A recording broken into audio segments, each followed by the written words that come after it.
खुशियों के एम्बेसडर, खुशियों के एम्बेसडर।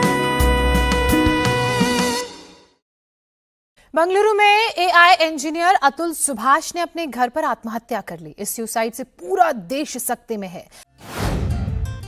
आधुनिक दौर में लगातार बढ़ते अपराध इस तथ्य का प्रमाण है कि तमाम वैज्ञानिक प्रगति के बावजूद सुखी समृद्ध मानवीय संस्कृति सभ्यता आज भी सपना बनकर रह गई है। सबसे दुखद और हैरानी भरा तथ्य ये है कि अट्रैक्टिव सैलरी पैकेज और आर्टिफिशियल इंटेलिजेंस जैसे मोस्ट एडवांस्ड नॉलेज के बावजूद युवा सुसाइड जैसा आत्मघाती कदम उठाने को मजबूर हैं। फैमिली, गवर्नमेंट, जुडिशरी सभी व्यवस्थाएं सवालों के घेरे में हैं। बंगलुरु में एआई इंजीनियर अतुल सुभाष ने अपने घर पर आत्महत्या कर ली। इस सुसाइड से पूरा देश सकते में है। अतुल सुभाष ने 24 पेज का एक सुसाइड नोट और 90 मिनट का एक वीडियो छोड़ा है, जिसमें अपनी पत्नी, उसके परिजनों पर उत्पीड़ना और उसके खिलाफ झूठे मामले दर्ज करने का आरोप लगाया है। अतुल सुभाष ने सुसाइड नोट के हर पन्ने पर लिखा है कि मुझे न्याय मिलना चाहिए। अतुल सुभाष ने अपने फैसले के पीछे भ्रष्टाचार और अपनी पत्नी के परिवार पर उत्पीड़न का आरोप लगाया है। अतुल सुभाष ने अपने सुसाइड नोट में अपनी आखिरी इच्छा भी व्यक्त की। अतुल ने लिखा, न्याय उसको मिलना चाहिए। यदि ऐसा नहीं होता है तो उसकी अस्थियों को कोर्ट के सामने गटर में बहा दिया जाए। Court as far as this story is concerned. Amid Bengaluru suicide case debate, now Supreme Court says Section 498A being misused to force husband to comply with wife's unreasonable demand. Now the Supreme Court on Tuesday expressed concern over the rampant misuse of Section 498A of the Indian Penal Code, which penalizes cruelty by husbands and their relatives against married women. समाज में लगातार बढ़ रहे अपराध और समस्याओं के लिए दोषी आखिर कौन है? उसे पहचानने से और दोषी को सजा देने से क्या कोई समस्या हल हो जाएगी? नहीं। समस्या के मूल स्रोत को जाने बगैर कोई भी स्थायी समाधान नहीं निकल सकता। लेकिन समस्या है तो समाधान है ही। Now, Jeevan Vidya, pioneered by Sri Nagaraj ji, I have met him a number of times.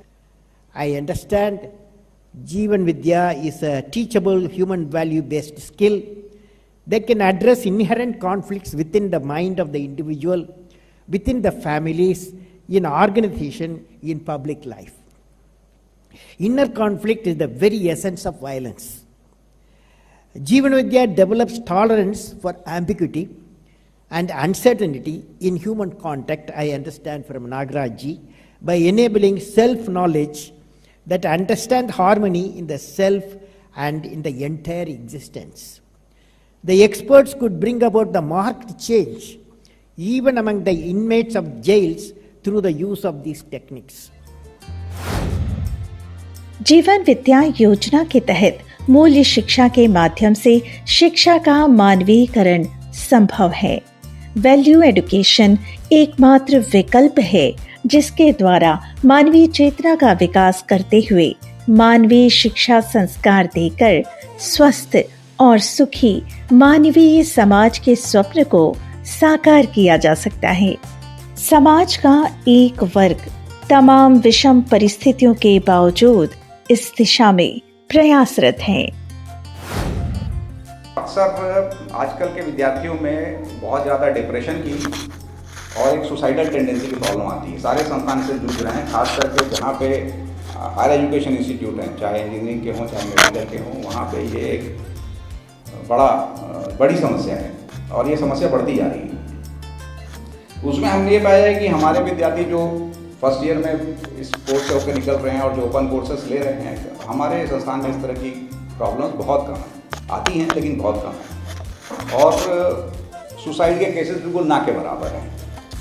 तो इसका जो एक मूल्यांकन है संस्थान का, जो एडमिनिस्ट्रेशन वो लगातार करता रहता है और कहीं ना कहीं इस दर्शन की ताकत है जिसके कारण हम वर्तमान में माहौल नहीं होने के बाद भी एक इंजीनियरिंग के प्रीमियर इंस्टीट्यूट में हम ऑफर कर पा रहे हैं। अभ्युदय संस्थान 2001 में शुरू हुआ और अभ्युदय संस्थान शुरू होने के बाद 2002 से NIT रायपुर से शुरू होते हुए पूरी इंजीनियरिंग शिक्षा में ये बात गई, स्कूली शिक्षा में ये बात गई, यहीं से महाराष्ट्र एजुकेशन में बात शुरू हुई और फिर यहीं से दिल्ली एजुकेशन में बात शुरू हुई और आज नेपाल तक और बाहर कनाडा में भी हमारे मित्र काम करते हैं। तो इस तरह से मानव में गुणात्मक परिवर्तन की जो बात हम धर्म और अध्यात्म के माध्यम से कर रहे थे, आदरणीय बाबा जी के माध्यम से एक नया अनुसंधान हुआ, जिसमें कि यदि हम कह रहे हैं कि क्लासरूम में इंजीनियर और डॉक्टर बनाए जा सकते हैं, फिजिक्स और केमिस्ट्री पढ़ाई जा सकती है, तो ज़िंदगी को भी क्लासरूम में लाया जा सकता है और सही अर्थों में एक श्रेष्ठ इंजीनियर के साथ साथ एक श्रेष्ठ मानव, एक श्रेष्ठ पति, एक श्रेष्ठ भाई और एक पर्यावरण को और वैश्विकता को और मानवता को समझने वाला व्यक्ति तैयार किया जा सकता है, स्वस्थ मानसिकता तैयार की जा सकती है। मानवीय चेतना विकास मूल्य शिक्षा पर केंद्रित कार्यशाला का आयोजन विगत दिनों अभ्युदय संस्थान अछोटी छत्तीसगढ़ में किया गया, जिसमें शिक्षक बंधुओं के साथ ही सामाजिक, राजनैतिक और उच्च शिक्षण संस्थाओं के प्रतिनिधियों ने भागीदारी की। इस कार्यशाला में मानव चेतना विकास के लिए मूल्य शिक्षा की अनिवार्यता को लेकर वृहद चर्चा हुई। अलग अलग शिक्षा पद्धतियां आई, अलग अलग वाद आए। किसी में बुद्धि की कल्पना की गई, किसी में मन की कल्पना की गई, किसी को शरीर को सुखी बनाने की कल्पना की गई, किसी में आत्मा के बारे में बात बताई गई। तो चारों का समुच्चय जो है कि मन, बुद्धि, शरीर, आत्मा, इन चारों को जब तक हम संतुष्ट नहीं करेंगे तब तक वो शिक्षित नहीं कहलाएगा। और ये हमको,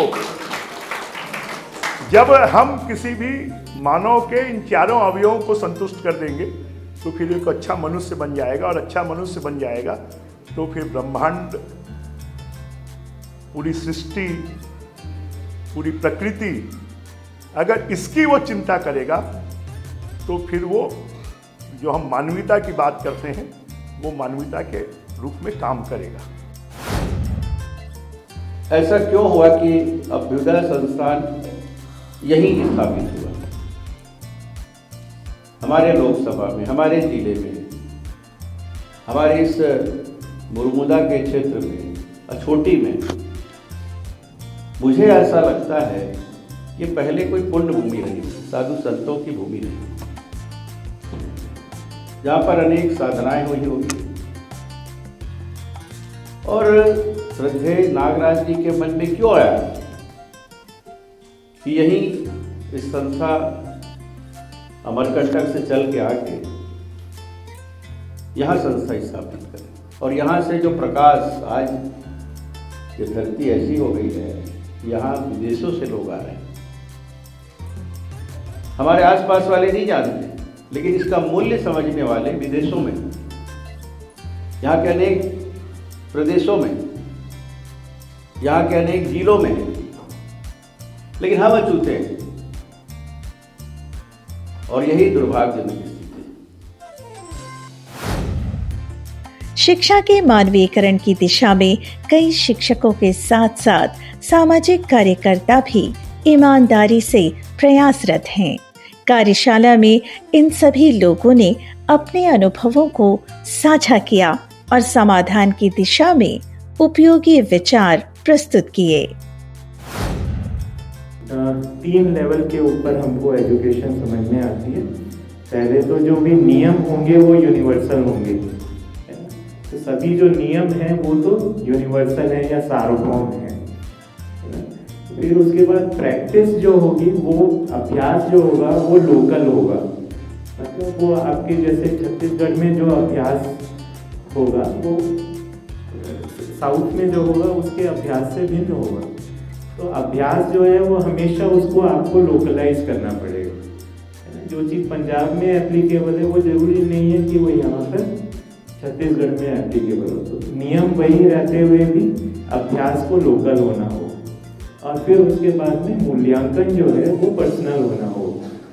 तो इस तरीके से 3 लेवल के ऊपर हम एजुकेशन को देख सकते हैं, नियम यूनिवर्सल, प्रैक्टिस लोकल और इवैल्यूएशन पर्सनल। मुझे अभी 2 चीज़ समझ में आती, एक तो दिनचर्या है, दूसरा शिष्टाचार।